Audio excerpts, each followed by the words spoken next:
Dumalaw ang reyna ng Sheba kay Haring Solomon. Ikasyam na kabanata. Nang mabalitaan ng reyna ng Sheba ang katanyagan ni Solomon, pumunta siya sa Jerusalem para subukin ang karunungan ni Solomon sa pamamagitan ng mahihirap na katanungan. Dumating siya na kasama ang marami niyang tauhan at may dala siyang mga kamelyo na kargado ng mga regalo ng mga pampalasa, napakaraming ginto, at mamahaling mga bato. Nang makita niya si Solomon, itinanong niya rito ang lahat ng nasa kanyang isipan. Sinagot ni Solomon ang lahat niyang mga katanungan, at walang anumang bagay ang hindi niya naipaliwanag sa kanya. Nang mapatunayan ng reyna ng Sheba ang karunungan ni Solomon, at nang makita niya ang ganda ng palasyo na kanyang ipinatayo, lubos siyang namangha. Ganoon din nang makita niya ang pagkain sa mesa ng hari, ang pamamahala ng kanyang mga opisyal, ang paglilingkod ng kanyang mga alipin at mga tagasilbi ng kanyang alak na may magagandang uniforme, at ang mga handog na sinusunog na kanyang inihandog sa templo ng Panginoon. Sinabi niya sa hari, "Totoo nga ang nabalitaan ko sa aking bansa, tungkol sa inyong mga gawa at karunungan. Hindi ako naniwala hanggang sa pumunta ako rito at nakita ko mismo.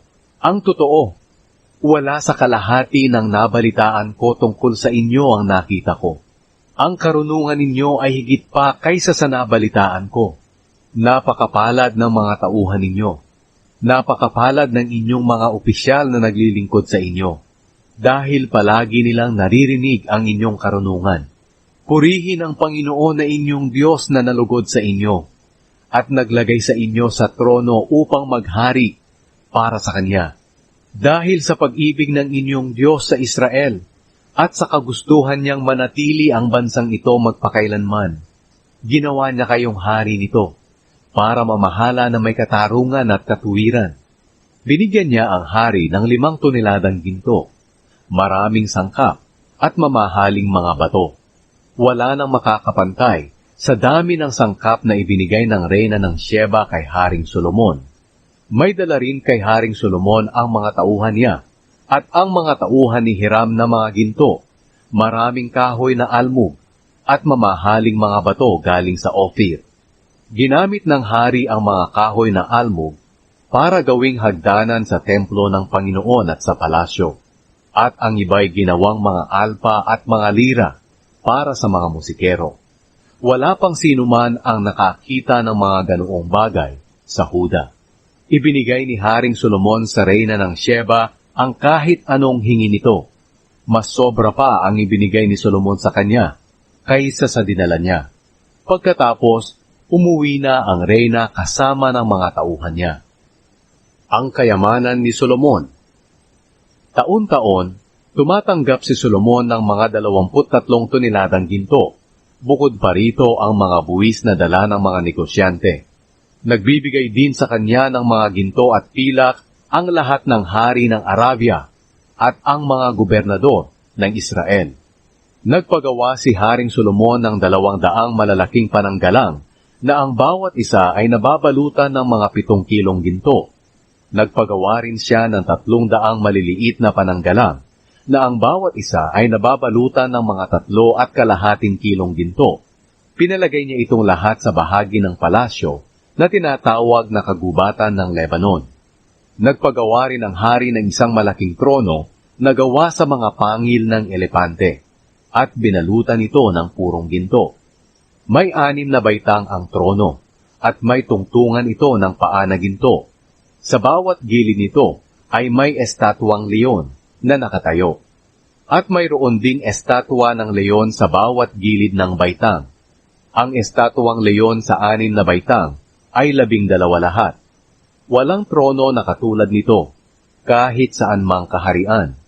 Ang lahat ng kopa ni Haring Solomon ay purong ginto, at ang lahat ng gamit sa bahagi ng palasyo na tinatawag na kagubatan ng Lebanon ay puro ginto rin. Hindi ito ginawa sa pilak, dahil maliit lang ang halaga nito ng panahon ni Solomon. May mga barko rin si Solomon na pangnegosyo, na ang tripulante ay ang mga tauhan ni Hiram. Ang mga barkong ito'y umuuwi isang beses sa bawat 3 taon na may dalang mga ginto, pilak, pangil ng elepante, at malalakit maliliit na uri ng mga unggoy at pabo real. Walang sinumang hari sa mundo na makakapantay sa karunungan at kayamanan ni Haring Solomon. Ang lahat ng hari sa mundo ay naghahangad na makita si Solomon para makapakinig ng karunungan na ibinigay ng Diyos sa kanya. Taon-taon ang bawat dumadalaw sa kanya ay may dalang mga regalo, mga bagay na gawa sa pilak at ginto, mga damit, mga sandata, mga sangkap, mga kabayo at mga mola.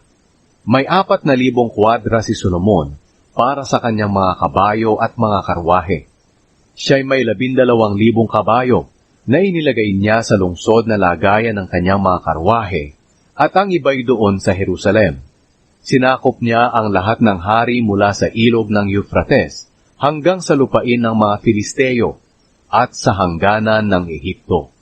Noong panahon na siya ang hari, ang pilak sa Jerusalem ay gaya lang ng ordinaryong mga bato, at ang kahoy na sedro ay kasindami ng mga ordinaryong kahoy na sikomoro sa mga kaburulan sa kanluran.